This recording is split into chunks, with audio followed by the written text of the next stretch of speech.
In the spring of 1945, as Allied forces swept across the shattered remnants of the Third Reich, thousands of German women in uniform found themselves facing an uncertain fate. Trained to expect brutality from their captors, conditioned by years of Nazi propaganda depicting the British as ruthless imperialists, these women braced themselves for the worst as they were herded into prisoner-of-war camps on British soil. Yet within days, something utterly bewildering began to unfold. The guards smiled. They offered tea. They treated the prisoners not as enemies to be crushed, but as human beings deserving of dignity. For women who had been told that capture meant certain degradation or death, this incomprehensible kindness would shatter everything they believed about their enemy and reveal a weapon of war more powerful than any bomb, the unshakable British commitment to decency, even in the face of those who had sought to destroy them. The winter of 1944 had been brutal across the Reich, but by April 1945, the collapse was total and undeniable. In the industrial heartlands of the Ruhr, in the administrative centers of Hamburg and Bremen, and across the scattered military installations of northern Germany, thousands of women who had served the Nazi war machine in various capacities found themselves suddenly adrift in a world turned upside down. These were not the mythical Valkyries of propaganda, but ordinary women, telegraphists, anti-aircraft auxiliaries, administrative clerks, nurses, and signals operators, who had been swept into the Wehrmacht's auxiliary services as the Reich's manpower crisis deepened. Hauptfeldwebel Margareta Hoffmann, a 32-year-old signals supervisor from Düsseldorf, had spent the final weeks of the war in a communications bunker outside Osnabrück, watching the carefully ordered world of military discipline disintegrate around her. The messages that clattered through her headset grew increasingly desperate. Units surrounded, supply lines severed, commanders requesting permission to surrender. When British armored columns of the 7th Armored Division, famed Desert Rats, finally rolled into her sector on April 10th, she and 43 other women from her signals battalion were rounded up with surprising efficiency and loaded onto lorries for transport to the coast. The journey westward was a blur of ruined cities and endless columns of displaced persons. Hoffmann and her companions sat in silence, each woman lost in her own fears. They had all heard the stories, whispered accounts of Soviet atrocities in the East, tales of mass reprisals, rumors of summary executions. The British, they had been told repeatedly by their officers and by the relentless machinery of Goebbels' propaganda, were little better than the Bolsheviks, vengeful imperialists who would show no mercy to those who had dared to challenge their empire. As the lorries rumbled through the devastated landscape of the Rhineland, Hoffmann found herself wondering if she would ever see Germany again. By late April, over 3,000 German women in various categories of military and paramilitary service had been transported across the Channel to hastily prepared detention facilities in Britain. The logistics of this operation fell to the War Office's Prisoner of War Directorate, an organization that had been managing enemy captives since 1939 and had developed a comprehensive and distinctly British approach to the task. The Directorate operated under the strict guidelines of the Geneva Convention, but more fundamentally, it was shaped by a peculiarly British philosophy that even in war, there were standards of conduct that separated civilization from barbarism, and that maintaining those standards was not a weakness, but a source of strength. The primary reception center for female POWs was established at a requisitioned country estate near Comrie in Perthshire, Scotland, designated as Camp 21. The choice of location was deliberate, remote enough to prevent escape attempts, yet situated in countryside that was undamaged by bombing, surrounded by the rolling hills and forests of the Scottish Highlands. The camp commandant, Lieutenant Colonel James Mackenzie, was a career officer who had served in the First World War and carried with him the old-fashioned conviction that honor in war extended to the treatment of prisoners. His orders from the War Office were clear. The prisoners were to be treated in accordance with international law, provided with adequate food and shelter, and, crucially, treated with the basic dignity afforded to any human being under British protection. For the German women arriving at Camp 21 in late April and early May 1945, the first shock came not from brutality, but from its absence. As Hoffman's transport pulled through the gates on April 28th, she and her companions were met not by snarling guards with truncheons, but by British soldiers, many of them women from the Auxiliary Territorial Service, who directed them with brisk efficiency but without hostility. They were processed through an administrative building where their details were recorded, their possessions inventoried, and their health assessed by medical officers. The entire procedure was conducted with a bureaucratic thoroughness that was somehow both impersonal and oddly reassuring. The barracks to which they were assigned were Nissen huts, curved corrugated steel structures that were hardly luxurious but were clean, weatherproof, and equipped with iron frame beds, mattresses, and blankets. Each woman was issued a standard set of items: eating utensils, a tin mug, soap, and a towel. The rations, when they arrived that first evening, were another revelation. Britain in 1945 was a nation still under strict rationing, where civilians queued for hours for basic necessities and where luxuries were distant memories. Yet the meals provided to the prisoners, while simple, were adequate and regularly served: porridge and bread for breakfast, a midday meal of soup and vegetables, and an evening serving of stew or tinned meat with potatoes. But it was the behavior of the guards that truly bewildered the prisoners. On her second morning at Camp 21, Hoffman was assigned to a work detail in the camp kitchen, a standard practice designed to keep prisoners occupied and to reduce the burden on British personnel. As she and 5 other women reported for duty, they were greeted by Corporal Mary Henderson, a cheerful ATS member from Glasgow, who was supervising the kitchen operations. Henderson smiled, actually smiled, as she explained their duties, demonstrated how the equipment worked, and even made a joke about the quality of Army tea. The German women exchanged confused glances. This was not the behavior of conquerors toward the conquered. This was something else entirely, something for which their experience had not prepared them. Over the following days, the pattern repeated itself with unsettling consistency. The guards were firm, but not harsh. They enforced the rules, roll calls, work assignments, lights out, but they did so without the screaming brutality that had characterized German military discipline. When a prisoner was ill, she was taken to the camp infirmary and treated by medical staff who showed professional concern for her well-being. When disputes arose among the prisoners, the British officers mediated with patience rather than punishment, and perhaps most disconcertingly, the guards engaged in casual conversation, asking about the prisoners' homes, their families, even offering sympathy for the destruction that had befallen Germany. Hoffman, whose English was reasonably good from her pre-war education, found herself in frequent contact with the British staff. One afternoon in early May, as she was working in the administrative office translating documents, she ventured a question to Sergeant Dorothy Williams, a middle-aged ATS member who had been particularly kind. "Why do you treat us this way?" Hoffman asked, genuinely perplexed. "We are your enemies. We bombed your cities. We killed your people.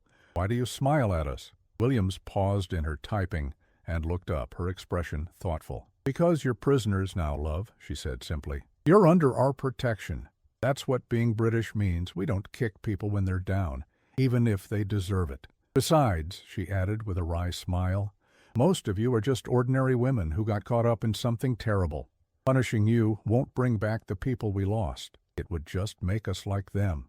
This philosophy, this incomprehensible British notion that decency was not conditional on reciprocity, was the strategic weapon that the German women had never anticipated. They had been prepared for hatred, for revenge, for the mirror image of the brutality that Nazi Germany had inflicted upon millions. Instead, they encountered a system that treated them as human beings first and enemies second, a system rooted in centuries of British legal tradition, in the concept of fair play, and in the deeply ingrained belief that civilization was defined not by how one treated friends, but by how one treated those who had no power to demand better treatment. By the end of May 1945, as news of Germany's unconditional surrender spread through Camp 21, the psychological impact of this treatment was becoming evident. The prisoners, who had arrived expecting the worst, found themselves in a state of cognitive dissonance. The propaganda they had been fed for years was demonstrably false. The British were not monsters. They were, in fact, remarkably decent, infuriatingly, incomprehensibly decent. And this realization, more than any amount of re-education lectures or political indoctrination, began to crack the foundations of everything these women had believed about the war, about their enemies, and about themselves. The British approach to prisoner of war management in 1945 was not improvised kindness, but the product of careful planning, institutional memory, and a philosophical framework that had been refined over centuries of imperial administration and military tradition. The War Office's Prisoner of War Directorate, operating from its headquarters in London's Whitehall, had been established in 1939 under the leadership of Major General Sir Noel Mason Macfarlane, a career officer who believed firmly that the treatment of prisoners was both a moral imperative and a strategic asset. By 1945, the Directorate oversaw a network of camps across Britain housing over 400,000 prisoners of various nationalities, and it operated according to principles that were distinctly British in their combination of pragmatism and principle. The Geneva Convention of 1929 provided the legal framework, but British implementation went beyond mere compliance with international law. The Directorate's operational guidelines, refined through 5 years of war, emphasized that prisoners were to be treated with firmness, fairness, and humanity, a trinity of principles that reflected the British military ethos. Firmness meant maintaining discipline and security. Fairness meant consistent application of rules without arbitrary cruelty. Humanity meant recognizing that prisoners remained human beings entitled to basic dignity. This was not sentimentality, but calculated policy, rooted in the understanding that well-treated prisoners were less likely to cause trouble, more likely to cooperate, and, crucially, more likely to return to Germany as witnesses to British decency, rather than as embittered enemies nursing grievances. At Camp 21 in Comrie, Lieutenant Colonel Mackenzie implemented these principles with the methodical thoroughness characteristic of his generation of British officers. The camp's daily routine was structured to provide order and purpose while avoiding the dehumanizing monotony that could breed desperation. Reveille was at 06:30 hours, followed by breakfast at 0700. Morning roll call occurred at 0800, after which prisoners were assigned to various work details, kitchen duties, laundry, maintenance of the campgrounds, or administrative tasks for those with language skills. The work was not punitive but purposeful, designed to keep the prisoners occupied and to contribute to the camp's operation, thereby reducing the burden on British personnel, who were desperately needed elsewhere, as the nation began the massive task of demobilization and reconstruction. The physical conditions at Camp 21, while Spartan, were maintained at a standard that many British civilians would have envied. Each Nissen hut housed 20 women in iron-frame beds with mattresses, a luxury compared to the straw pallets common in German military barracks. The huts were heated by coal stoves, and while fuel was rationed, the Scottish spring was mild enough that the cold was manageable. Washing facilities were communal but adequate, a separate building with sinks, showers that provided hot water twice weekly, and latrines that were cleaned daily. The camp medical officer, Captain Elizabeth Thornton of the Royal Army Medical Corps, conducted weekly health inspections and maintained a small infirmary equipped to handle common ailments and minor injuries. The food, however, was perhaps the most tangible demonstration of British commitment to prisoner welfare, and the most difficult to maintain given the severe rationing that still gripped Britain in 1945. The Ministry of Food, which controlled all food distribution in wartime Britain, allocated rations for POWs at a level equivalent to that provided to British soldiers on home duty. 3,000 calories per day for those engaged in physical labor, 2,800 for those in lighter duties. This was actually more generous than the rations available to British civilians, who were limited to approximately 2,400 calories daily. The disparity did not go unnoticed by the British public, and there were occasional grumbles in the press about coddling the enemy. But the War Office held firm to the policy, arguing that Britain's reputation for fair treatment was a strategic asset that must not be compromised by false economy.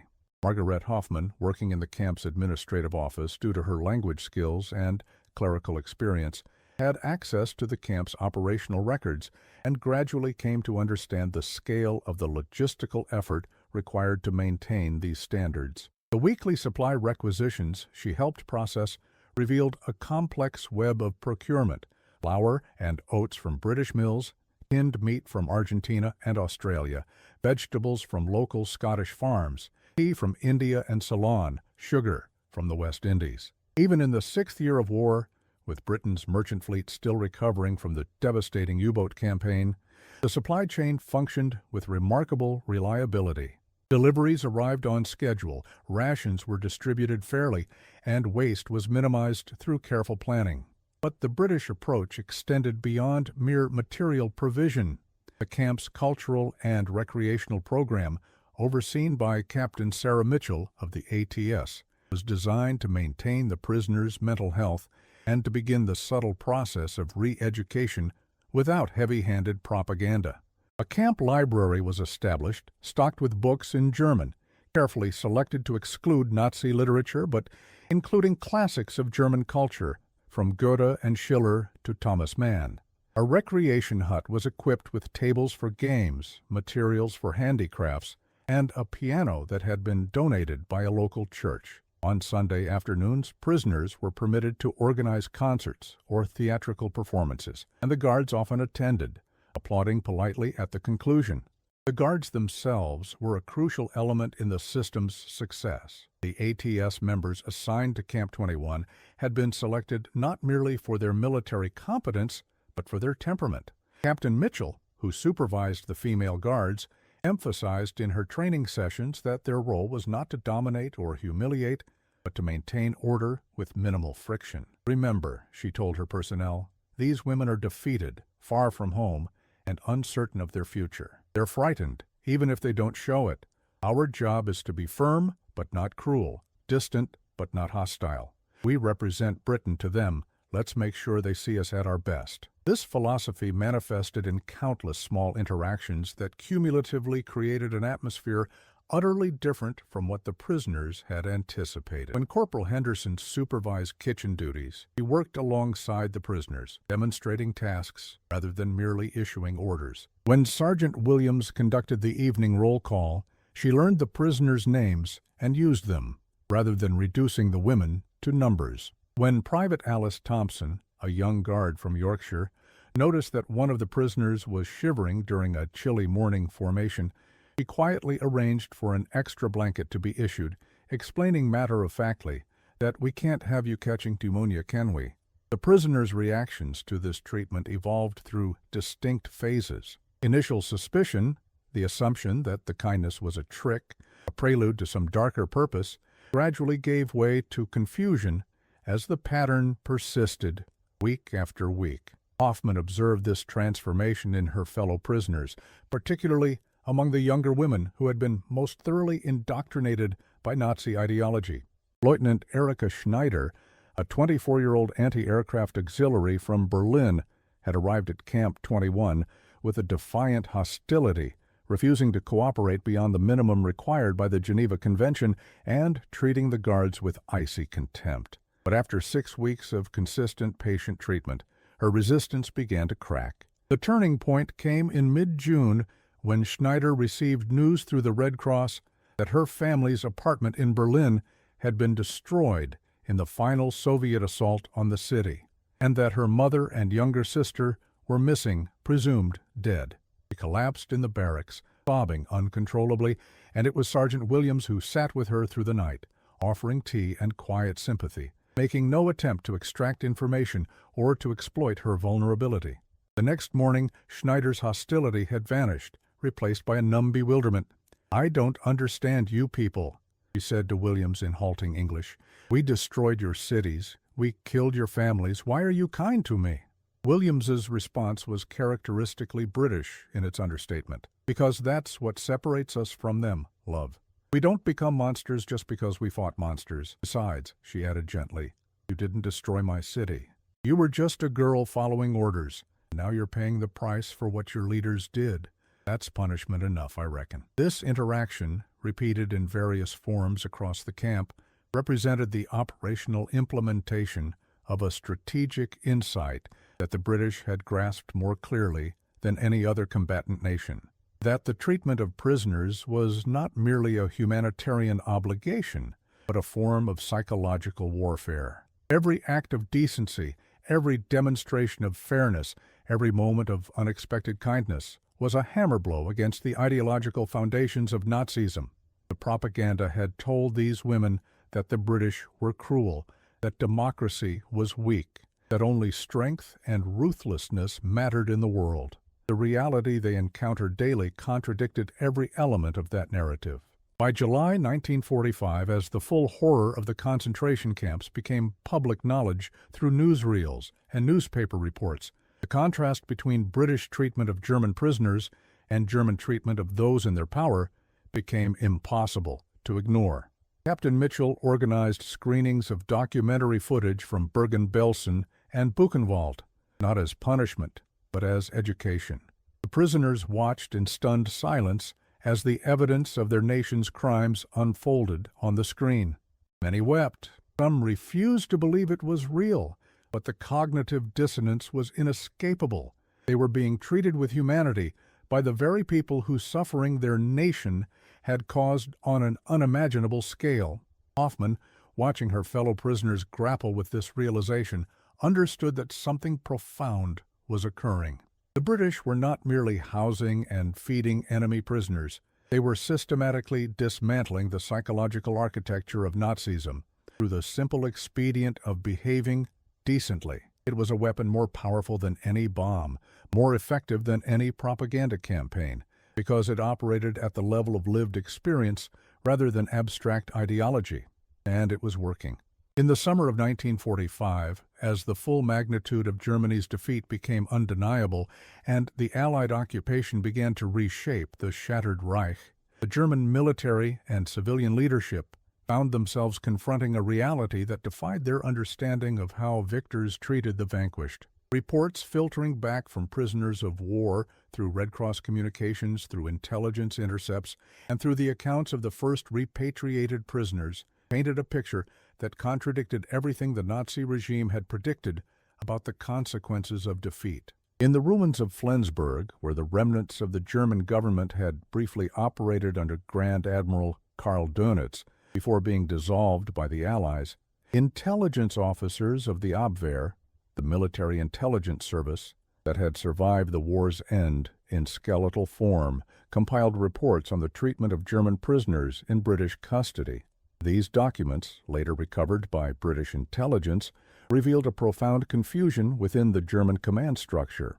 The reports noted that prisoners were being fed adequately, housed in weatherproof barracks, provided with medical care, and, most bewilderingly, treated without systematic brutality. This information was met with skepticism and disbelief by officers who had been conditioned to expect that defeat would bring the same merciless treatment that Germany had inflicted upon its own prisoners. Oberst Heinrich Richter, a former Wehrmacht intelligence officer who had been captured in May and was being held at a camp in Yorkshire, wrote in a letter to his wife, intercepted and translated by British censors, that the English are either extraordinarily clever or extraordinarily foolish. They treat us as if we were guests who have overstayed our welcome rather than enemies who sought to destroy them. I cannot determine whether this is a sophisticated form of psychological manipulation or simply the product of a national character that values propriety above vengeance. Either way, it is profoundly unsettling.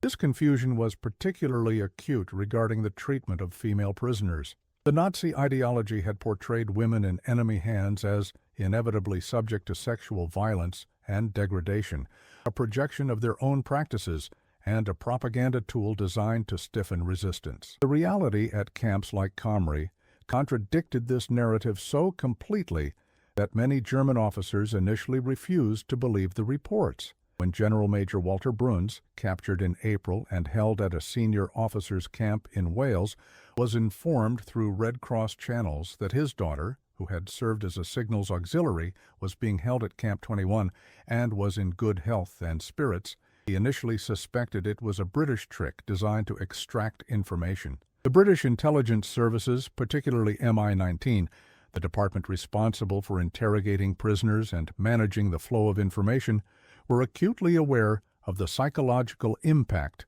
of this treatment disparity.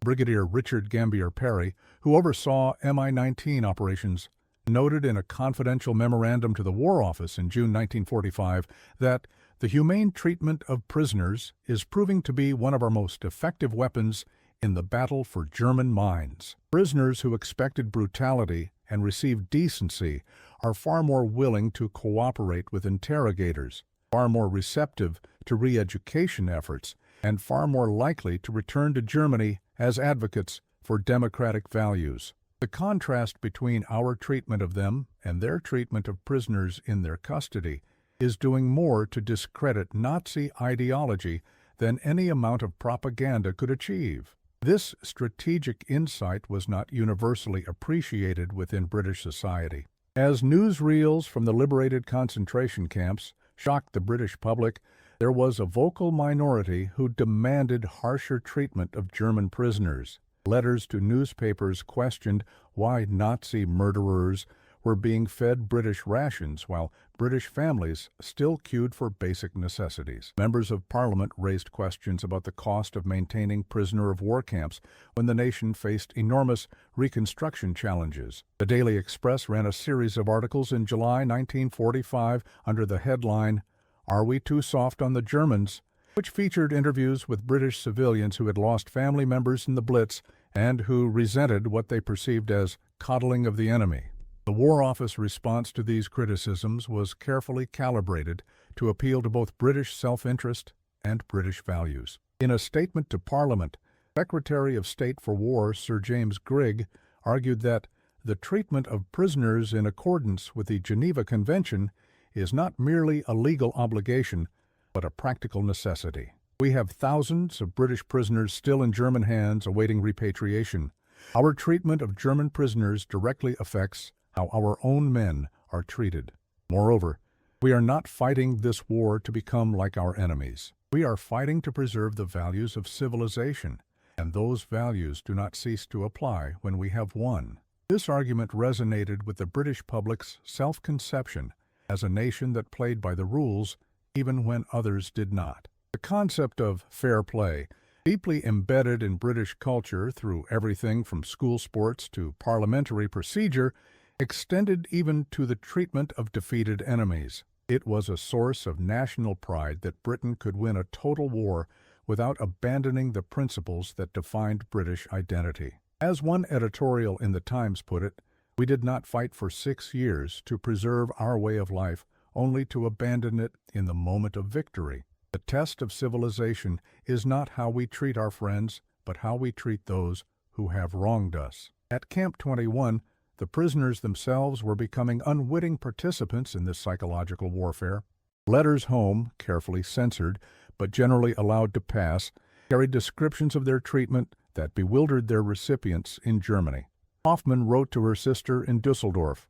The letter was intercepted and copied by British intelligence before being forwarded. "You would not believe how we are treated here. The guards are women, mostly, and they are firm but not cruel. We have beds with mattresses, regular meals, even a library. They smile at us, Greta. They actually smile, as if we were ordinary people rather than defeated enemies. I do not know what to make of it. Everything we were told about the British was wrong." These letters, multiplied across thousands of prisoners, began to filter back into Germany through the chaotic postal system of the occupation period. They reached families who had been told by Nazi propaganda that capture by the Western Allies meant certain death or enslavement. They reached communities where the contrast between British treatment of German prisoners and Soviet treatment in the East was becoming starkly apparent. And they reached a generation of Germans who were beginning to question everything they had been told by the regime that had led them to catastrophic defeat. The Soviet zone of occupation provided a brutal counterpoint that amplified the impact of British decency. German prisoners in Soviet hands faced harsh conditions, forced labor, inadequate food, and systematic brutality. Hundreds of thousands would die in Soviet captivity, and those who eventually returned to Germany carried with them stories of suffering that made British prisoner-of-war camps seem like holiday camps by comparison. This contrast was not lost on the German population, and it would have profound implications for the post-war division of Germany and the alignment of German sympathies during the emerging Cold War. Within the British military establishment, there was a growing recognition that the treatment of prisoners was not merely a humanitarian gesture, but a strategic investment in the post-war order. Planning documents from the Foreign Office in mid-1945 explicitly noted that the manner in which we treat German prisoners now will significantly influence German attitudes toward Britain in the decades to come. We have an opportunity to demonstrate that democracy is not weak, that civilization is not incompatible with strength, and that the British way of life is superior to totalitarianism, not merely in rhetoric but in practice. This long-term strategic thinking was characteristic of British policy-making, which had always balanced immediate tactical considerations with broader geopolitical objectives. The British Empire had been built and maintained not merely through military force, but through a combination of coercion and co-option, of demonstrating both the costs of resistance and the benefits of cooperation. The treatment of German prisoners was an extension of this imperial tradition, adapted to the circumstances of total war and its aftermath. For the German women at Camp 21, the cumulative effect of this treatment was a profound psychological transformation. The initial suspicion and hostility had given way to confusion, and the confusion was gradually being replaced by a reluctant respect and, in some cases, genuine gratitude. This was not a conscious propaganda victory engineered through manipulation, but the organic result of consistent, principled behavior over time. The British were not trying to make the prisoners like them. They were simply treating them in accordance with British values, and the prisoners' response was a natural human reaction to unexpected decency. By August 1945, as the first discussions of prisoner repatriation began, the women of Camp 21 faced an uncertain future. Germany was a devastated wasteland, divided into occupation zones, its cities in ruins, its economy shattered, its political future unclear. Many of the prisoners had no homes to return to, no families to reunite with, no clear path forward. Yet they faced this uncertain future with a fundamentally altered understanding of the world and their place in it. The British had not merely defeated them militarily, they had defeated the ideology that had justified the war by demonstrating that there was indeed a better way, that strength and decency were not mutually exclusive, and that the values of democracy and human dignity were not mere propaganda, but lived realities. By the autumn of 1945, Camp 21 had settled into a rhythm that, while far from comfortable, had achieved a kind of equilibrium. The initial shock of capture had faded, replaced by the mundane routines of camp life, morning roll calls in the crisp Scottish air, work details that kept hands busy and minds occupied, evening meals in the communal dining hall, and the quiet hours before lights out, when the women wrote letters home or gathered in small groups to share memories of a Germany that no longer existed. The guards and prisoners had developed a working relationship characterized by mutual respect, if not friendship, a professional distance maintained by both sides, but without the hostility that might have been expected between victors and vanquished. Lieutenant Colonel Mackenzie, observing this equilibrium with satisfaction, noted in his monthly report to the War Office that the prisoners have adapted remarkably well to their circumstances. Discipline is maintained with minimal friction. Work details are completed efficiently, and there have been no serious incidents requiring intervention. The policy of firm but humane treatment continues to yield positive results. It was a testament to the success of the British approach, a vindication of the philosophy that decency and security were not contradictory objectives, but complementary ones. Then, on the morning of October 12, 1945, the equilibrium shattered.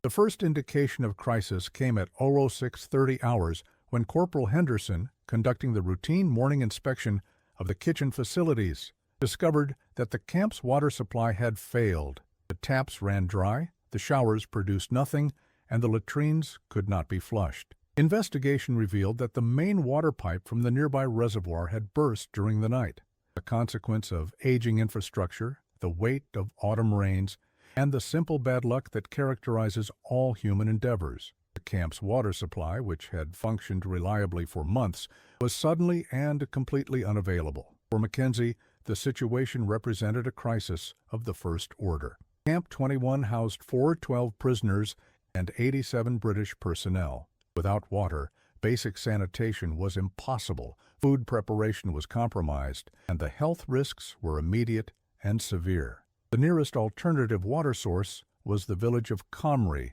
3 miles distant, and the village's own supply was insufficient to support the sudden addition of 500 people. The reservoir that normally supplied the camp would require at least a week to repair the damaged pipe, and even that estimate assumed that materials and skilled labor could be procured quickly. A dubious assumption in post-war Britain, where every resource was stretched thin and every skilled tradesman was in desperate demand for reconstruction work. Mackenzie convened an emergency meeting of his senior staff at 800 hours. Captain Mitchell, Captain Thornton, and the camp's quartermaster, Lieutenant David Fraser, gathered in the commandant's office to assess the situation and develop a response. The options were limited, and none were attractive. They could attempt to transport water from Comrie by lorry, a labor-intensive process that would require constant trips and would still provide insufficient water for proper sanitation. They could request emergency supplies from the military depot at Perth, 40 miles away, but that would take time to arrange and would divert resources from other pressing needs. Or they could temporarily evacuate the camp, dispersing the prisoners to other facilities, a logistical nightmare that would disrupt the carefully established routines and potentially create security risks. "We need a solution that can be implemented immediately," Mackenzie said, his voice calm but his concern evident. "We have perhaps 48 hours before sanitation becomes a serious health hazard. After that, we're looking at potential outbreaks of dysentery or worse. Suggestions, please." It was Lieutenant Fraser, a practical Scotsman who had spent his pre-war years managing his family's farm in Aberdeenshire, who proposed the solution that would ultimately save the situation. "There's a stream that runs through the valley about half a mile from here," he said, pointing to a map of the surrounding area. "It's fed by mountain runoff, so the water should be clean enough for basic use if we boil it. We could organize work parties to carry water in containers. It would be labor-intensive, but it's doable. For drinking water, we can request emergency supplies from Perth, but for washing and sanitation, the stream could serve." Mackenzie considered the proposal, weighing the risks and benefits. "It would require significant cooperation from the prisoners," he noted. "We'd need them to work in shifts, carrying water uphill for half a mile, multiple times per day. That's asking a lot." "They'll do it," Captain Mitchell said with quiet confidence. "They've seen how we treat them. They know we're not going to let them suffer if we can help it. If we explain the situation honestly and ask for their cooperation, I believe they'll respond." And so, at the morning roll call, Mackenzie addressed the assembled prisoners with characteristic British directness. Speaking in German, he had learned the language during his service in the First World War. He explained the situation without minimizing its seriousness. "We have a problem," he said simply. "Our water supply has failed, and it will take at least a week to repair. We need water for cooking, for washing, for sanitation. There is a stream nearby, but getting water from it to the camp will require hard work from all of us, guards and prisoners alike. I am asking for your cooperation. We will organize work parties to carry water. The work will be difficult, but it is necessary. In return, I promise you that we will share the burden equally, that no one will be asked to do more than their fair share, and that we will get through this together." The response from the prisoners was immediate, and, to the British staff, deeply moving. Margaret Hoffman stepped forward as the informal spokesperson for the prisoners. a role she had gradually assumed due to her language skills and her respected position among her fellow captives. "Herr Oberst," she said formally, "we will help. You have treated us fairly. We will not let you down." Within an hour, the camp had been reorganized into a water-carrying operation of remarkable efficiency. Work parties of 10 prisoners, each supervised by a British guard, made the trek down to the stream, filled containers with water, and carried them back up the hill to the camp. It was back-breaking labor. Each container weighed 40 pounds when full, and the path was steep and muddy from the autumn rains. Yet the prisoners worked without complaint, driven by a sense of shared purpose and by the recognition that their own welfare depended on the success of the operation. The British guards, true to Mackenzie's promise, worked alongside the prisoners. Corporal Henderson, Sergeant Williams, and even Captain Mitchell could be seen carrying water containers up the hill, their uniforms soaked with sweat and mud. This was not merely symbolic leadership, but practical necessity. The guards were younger and generally fitter than many of the prisoners, and their participation significantly increased the operation's efficiency. But the symbolic impact was profound. The prisoners saw that the British were not merely ordering them to work, but were sharing the burden, demonstrating through action the principle of fairness that had characterized their treatment from the beginning. The crisis also revealed the ingenuity and resourcefulness that characterized both British and German responses to adversity. Lieutenant Fraser organized a system of relay stations along the path where carriers could rest briefly and exchange full containers for empty ones, significantly increasing efficiency. Hoffman, drawing on her organizational experience from her Signals Battalion, developed a rotation schedule that ensured each prisoner worked for 2 hours, rested for 4, and then returned for another shift, preventing exhaustion while maintaining a constant flow of water. Captain Thornton established a water purification station where the stream water was boiled in large pots over open fires, cooled, and then distributed for drinking and cooking. A labor-intensive process, but one that ensured safety. The emergency water supplies from Perth arrived on the 3rd day, providing relief for drinking water, but the stream-carrying operation continued for the full week required to repair the main pipe. During those 7 days, the camp operated under conditions that tested everyone's endurance and patience. Washing was limited to essentials, laundry was suspended, and the normal routines of camp life were disrupted. Yet the crisis brought an unexpected benefit. It broke down the remaining barriers between guards and prisoners, creating a sense of shared adversity that transcended the formal roles of captor and captive. On the evening of October 18th, when the main water pipe was finally repaired and water once again flowed from the taps, there was a spontaneous celebration in the camp. The prisoners gathered in the recreation hut, and someone began playing the piano. Not a German military march, but a popular folk song that everyone knew. The British guards, exhausted from a week of constant labor, joined in, and for a brief moment the distinction between victor and vanquished seemed to dissolve in the shared relief of crisis overcome. Mackenzie, observing the scene from the doorway, felt a complex mixture of emotions. He was proud of his staff, who had worked tirelessly and without complaint. He was impressed by the prisoners, who had responded to the crisis with dedication and cooperation. But he was also aware that something significant had occurred during those 7 days, something that went beyond the mere resolution of a logistical problem. The crisis had demonstrated, in the most tangible way possible, that the British commitment to fair treatment was not conditional on convenience, that the principles of shared burden and mutual respect were not mere rhetoric, but lived realities even under difficult circumstances. In her diary that night, a small notebook she had been permitted to keep, Hoffman wrote, "Today the water came back and we celebrated like children. But what I will remember is not the hardship of the past week, but the way the British worked beside us, carrying water up that terrible hill, sharing our exhaustion and our determination. They could have forced us to do all the work while they supervised from a distance. Instead, they worked with us." I begin to understand what Sergeant Williams meant when she said that being British means not kicking people when they're down.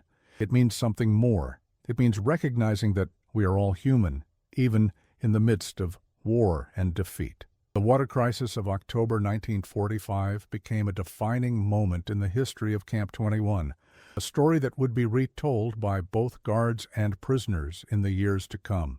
It demonstrated that the British approach to prisoner management was not merely a policy imposed from above, but a philosophy embraced at every level, from the commandant to the lowest-ranking guard. It showed that resilience and decency were not mutually exclusive, but mutually reinforcing, that treating people with respect made them more willing to cooperate, and that shared adversity could create bonds that transcended the formal categories of victor and vanquished. For the German women who experienced it, the crisis was a revelation. They had seen the British maintain their principles under pressure, had witnessed the guards work alongside them as equals in the face of a common challenge, and had experienced firsthand the power of a system that valued fairness and cooperation over domination and coercion. It was a lesson that would stay with them long after they returned to Germany, a lived experience of an alternative way of organizing human relationships that contradicted everything Nazi ideology had taught them about power, strength, and the nature of authority. By the spring of 1946, as Britain began the slow, grinding work of demobilization and reconstruction, the impact of the prisoner of war program had become undeniable, not merely in logistical terms, but in its profound psychological and strategic effects. Camp 21 in Comrie, along with hundreds of other facilities across Britain, had become an unexpected laboratory for demonstrating the superiority of democratic values over totalitarian ideology, and the results were exceeding even the most optimistic predictions of the War Office planners who had designed the system. The transformation was most visible in the prisoners themselves. The women who had arrived at Camp 21 in the spring of 1945, frightened, hostile, indoctrinated with Nazi propaganda and expecting brutal treatment, had become, by early 1946, something quite different.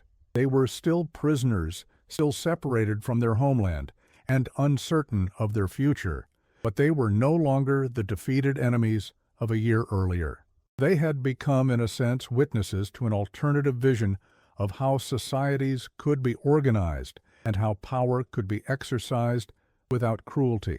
Margaret Hoffman, whose journey from suspicious captive to informal prisoner representative had been emblematic of this transformation, found herself in an unexpected role as the British began to implement their re-education program in earnest. The program, developed by the Political Warfare Executive and the Foreign Office, was designed not to impose British values through propaganda, but to create opportunities for prisoners to discover for themselves the failures of Nazi ideology and the viability of democratic alternatives. Hoffman, with her language skills, her intelligence, and her growing respect for British methods, was recruited to assist in translating materials and facilitating discussions.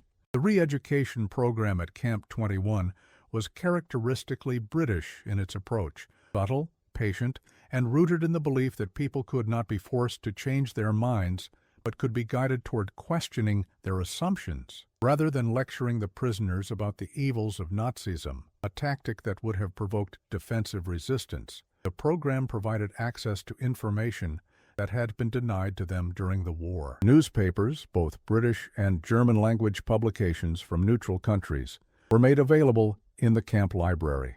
Documentary films about the liberation of the concentration camps were screened, not as punishment, but as historical record.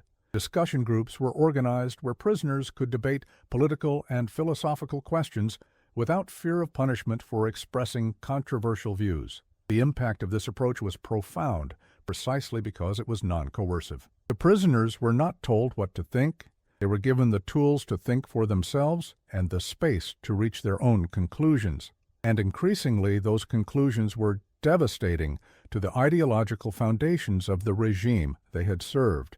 The evidence of Nazi crimes was overwhelming and undeniable. The contrast between the treatment they had received in British hands and the treatment that Nazi Germany had inflicted upon millions was impossible to ignore. And the lived experience of a year in British custody had demonstrated that democracy was not weak, that fairness was not foolishness, and that a society could be both strong and decent. By March 1946, intelligence reports from MI-19 indicated that the re-education program was achieving remarkable success. Surveys conducted among prisoners, voluntary and anonymous to encourage honesty, revealed that over 70% now rejected Nazi ideology. Over 80% expressed respect for British democratic institutions, and over 60% stated that they hoped Germany would adopt a democratic system similar to Britain's after the war. These were not merely the responses of prisoners telling their captors what they wanted to hear. Follow-up interviews and analysis of letters home confirmed that the transformation was genuine and deep-seated. The German military and civilian leadership, such as it still existed in the chaos of occupied Germany, struggled to comprehend these reports. In the British zone of occupation, German officials working with the Allied authorities encountered returning prisoners who spoke with bewildering positivity about their treatment in British camps. These accounts contradicted the narrative that the Nazi regime had promoted, that defeat would bring enslavement and degradation, and they undermined efforts by die-hard Nazis to maintain resistance or to preserve the ideology underground. Oberst Richter, the intelligence officer who had written skeptically about British treatment in 1945, was repatriated in February 1946. In a debriefing conducted by British intelligence before his release, he was asked to assess the impact of his captivity on his political views. His response, recorded in the debriefing transcript, was striking. "I came to Britain expecting to be treated as the British treated their colonial subjects, with contempt and exploitation. Instead, I was treated better than I had treated my own subordinates in the Wehrmacht. I was given food when British civilians were hungry, shelter when British cities were still in ruins, and respect when I deserved none. This is not weakness, as we were taught. This is strength of a kind we never understood. Germany lost the war on the battlefield, but we lost something more important.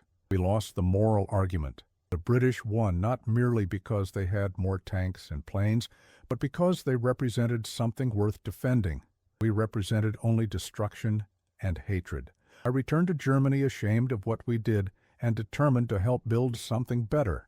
Such testimonies, multiplied across thousands of returning prisoners, had a cascading effect on German society. In the British zone, where the occupation authorities were working to establish democratic institutions and to rebuild civil society, former prisoners became valuable allies in the reconstruction effort.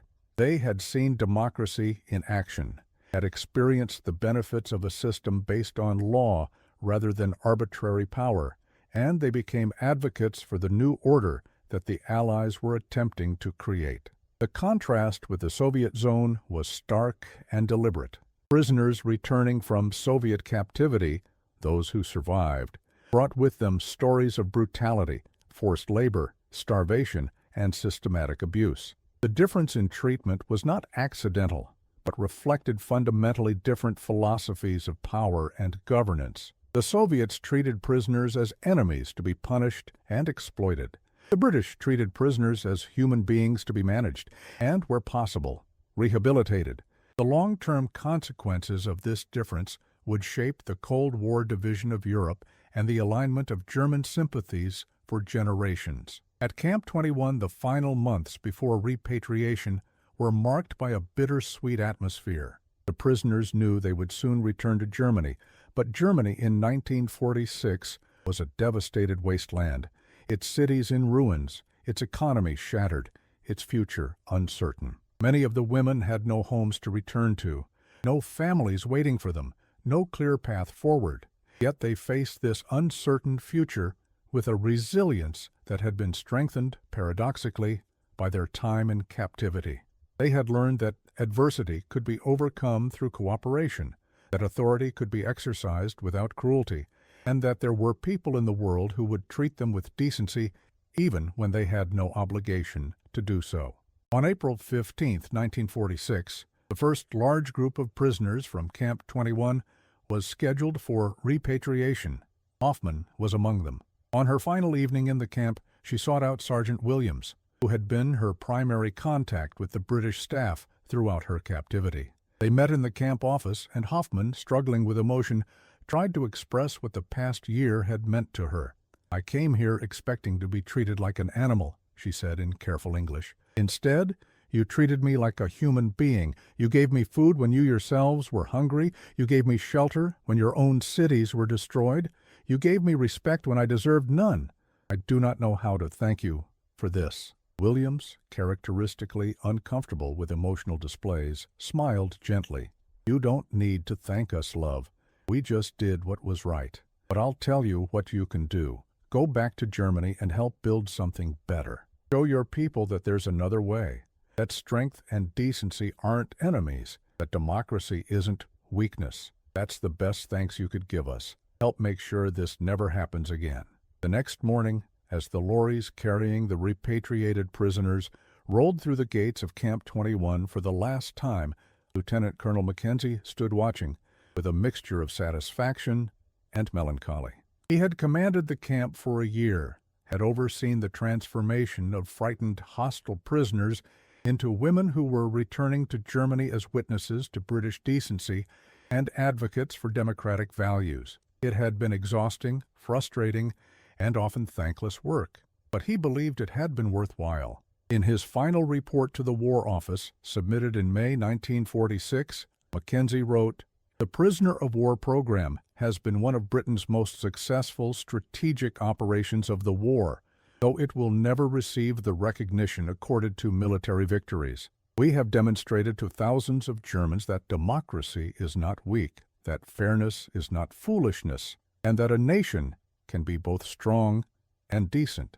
The prisoners who return to Germany carry with them a lived experience of British values that no amount of propaganda could have provided. They will be our ambassadors in the reconstruction of Germany, our advocates for democracy, and our insurance against the resurgence of the ideology that brought such catastrophe to Europe. The cost has been modest. Some food, some shelter, some patience. The return on that investment will be measured in generations." The impact of the British prisoner of war program extended far beyond the immediate post-war period. Former prisoners became teachers, civil servants, business leaders, and politicians in the new Federal Republic of Germany. They brought with them memories of how they had been treated in British captivity, and those memories influenced their approach to governance, to justice, and to international relations. The Federal Republic's commitment to democracy, to the rule of law, and to human rights was shaped in part by the experiences of those who had seen these principles in action during their time as prisoners in Britain. The strategic insight that had guided British policy, that the treatment of prisoners was not merely a humanitarian obligation, but a form of psychological warfare and a long-term investment in post-war stability, had been vindicated. Britain had won not merely a military victory, but a moral one, and that moral victory would prove more durable and more consequential than any battlefield triumph. The women who had arrived at Camp 21 expecting brutality and had instead encountered decency had become living proof that there was indeed a better way, and they carried that proof back to Germany to help build a new and better nation from the ruins of the old. The story of Camp 21 and the thousands of German women who passed through British prisoner of war camps in 1945-1946 did not end with repatriation. Instead, it became a thread woven into the fabric of post-war European history, influencing the reconstruction of Germany, the development of international humanitarian law, and the broader understanding of how nations should conduct themselves even in the extremity of total war. The echoes of that experience would resonate across generations, shaping attitudes, policies, and relationships in ways that the participants could scarcely have imagined as they lived through those difficult months. Margaret Hoffman returned to Dusseldorf in April 1946 to find her city transformed into a landscape of rubble and desperation. The elegant streets she remembered from her childhood were now canyons between shattered buildings, and the population survived through a combination of black market trading, Allied relief supplies, and sheer determination. Her family home had been destroyed in a bombing raid in 1944, and her parents were living in a basement shelter with 7 other families. It was a Germany that bore little resemblance to the confident, aggressive nation that had launched the war 6 years earlier. Yet Hoffmann brought with her something that many of her fellow Germans lacked: a vision of how a society could function based on principles other than domination and coercion. She found work with the British occupation authorities as a translator and administrative assistant, and in that role, she became part of the massive effort to rebuild German civil society along democratic lines. Her experience in British captivity had given her insights that proved invaluable in bridging the cultural gap between the occupiers and the occupied. She understood British methods, trusted British intentions, and could explain to skeptical Germans that the occupation was not designed to exploit or humiliate, but to help Germany rebuild as a peaceful, democratic nation. In 1948, Hoffmann was recruited to work for the newly established German administration in the British Zone, helping to develop educational curricula that would teach democratic values to a generation of German children who had been indoctrinated with Nazi ideology. She drew explicitly on her experiences at Camp 21, using them as examples of how authority could be exercised fairly, how rules could be enforced without brutality, and how people from different backgrounds could work together toward common goals. Her work contributed to the development of the civic education programs that would become a cornerstone of the Federal Republic's efforts to prevent the resurgence of totalitarianism. Hoffmann's story was replicated with variations across thousands of former prisoners. Erika Schneider, the young anti-aircraft auxiliary who had arrived at Camp 21 with defiant hostility, returned to Berlin to find her family's apartment destroyed and her mother and sister confirmed dead in the final Soviet assault on the city. She might have been consumed by bitterness and despair, but her experience in British captivity had given her a different perspective. She volunteered with the British Red Cross, helping to distribute relief supplies and to reunite separated families, and eventually trained as a nurse, dedicating her life to healing rather than destruction.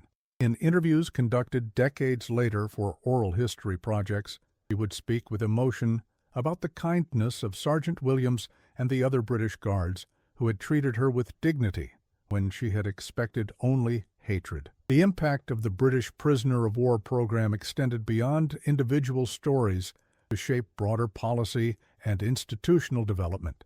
The Geneva Conventions were revised and expanded in 1949, incorporating lessons learned from the Second World War about the treatment of prisoners. British representatives at the diplomatic conference in Geneva drew explicitly on their wartime experience, arguing that humane treatment of prisoners was not merely a moral imperative, but a practical necessity that served the interests of all nations. The revised conventions, which remain the foundation of international humanitarian law to this day, reflected principles that had been tested and validated in camps like Comrie, that prisoners retain their human dignity, that they must be protected from violence and degradation, and that the detaining power has positive obligations to ensure their welfare. The British approach also influenced the development of post-war military doctrine and training. The Royal Military Academy at Sandhurst incorporated case studies from the prisoner of war program into its curriculum, teaching future officers that the treatment of prisoners was not a peripheral concern, but a central element of military professionalism. The concept of winning hearts and minds, which would become a cornerstone of British counterinsurgency doctrine in later conflicts, had its roots in the recognition that how one treated defeated enemies could determine whether they became reconciled to defeat or remained implacable foes. In Germany, the memory of British treatment of prisoners became part of the complex process of coming to terms with the Nazi past. The contrast between British decency and Nazi brutality was impossible to ignore, and it contributed to the broader reckoning with the crimes of the regime. Former prisoners became witnesses not only to British fairness, but also, by implication, to German crimes. If the British could treat their enemies with humanity despite the horrors of the Blitz and the concentration camps, what did it say about a regime that had systematically murdered millions of defenseless civilians? This uncomfortable question helped to drive the process of denazification and the development of a political culture in the Federal Republic that rejected militarism and embraced democratic values. The personal relationships formed during captivity also had lasting effects. Some of the British guards and German prisoners maintained correspondence for decades after the war, an unlikely friendship born of shared adversity and mutual respect. These letters, preserved in archives and family collections, provide a unique window into the human dimension of the prisoner of war experience. They speak of shared memories, of gratitude and affection, and of a recognition that even in the midst of history's greatest conflict, human decency could transcend the categories of victor and vanquished. Lieutenant Colonel Mackenzie, who commanded Camp 21 during its operational period, retired from the Army in 1947 and returned to his family estate in Scotland. He rarely spoke publicly about his wartime service, in keeping with the British tradition of understated modesty about one's accomplishments. But in private correspondence with former staff members, and in a brief memoir written for his family, he reflected on the significance of what they had achieved. "We did not win the war at Camp 21," he wrote, "but we won something perhaps more important. We demonstrated that Britain could be victorious without becoming like our enemies, that we could exercise power without cruelty, and that our values were not mere rhetoric, but principles we were willing to uphold even at cost to ourselves. I am prouder of that than of any military decoration." But the broader strategic impact of the prisoner of war program became evident as the Cold War developed and Germany became a crucial battleground in the ideological struggle between East and West. The Federal Republic, established in the Western zones in 1949, aligned firmly with the Western democracies, while the German Democratic Republic in the Soviet zone became a communist satellite state. This division was not merely the result of geopolitical calculations by the great powers, but reflected genuine differences in how the populations of the two zones viewed their occupiers. In the West, the memory of fair treatment, of British and American decency during the occupation, created a foundation of trust and cooperation. In the East, the memory of Soviet brutality created resentment and resistance that would simmer for decades until the eventual collapse of the communist regime in 1989. By the 1970s and 1980s, as historians began to examine the Second World War with greater analytical distance, the British prisoner of war program attracted scholarly attention as an example of successful strategic communication and psychological warfare. Academic studies documented the program's effectiveness in undermining Nazi ideology, in facilitating the reconstruction of Germany, and in establishing Britain's moral authority in the post-war order. The program was recognized as a case study in how soft power, the ability to attract and persuade rather than coerce, could achieve strategic objectives that military force alone could not accomplish. In 1995, on the 50th anniversary of the war's end, a reunion was organized in Comrie for former prisoners and guards from Camp 21. Margaret Hoffman, now 72 years old and a retired educator, made the journey from Germany to Scotland, accompanied by several other former prisoners. They were greeted by a handful of surviving guards, now elderly themselves, and by the local community, which had erected a small memorial acknowledging the camp's history. The reunion was an emotional affair with tears and embraces, shared memories, and mutual respect. In a brief speech, Hoffman spoke of what the experience had meant to her and to her generation. "You taught us that there was another way, that strength and decency were not enemies, that democracy was not weakness. You gave us hope when we had none, dignity when we deserved none, and a vision of a better future when our world had collapsed. We tried to take those lessons back to Germany and to build something worthy of the gift you gave us. I hope we have succeeded, at least in part." The legacy of Camp 21 and the broader British prisoner of war program extends into the 21st century.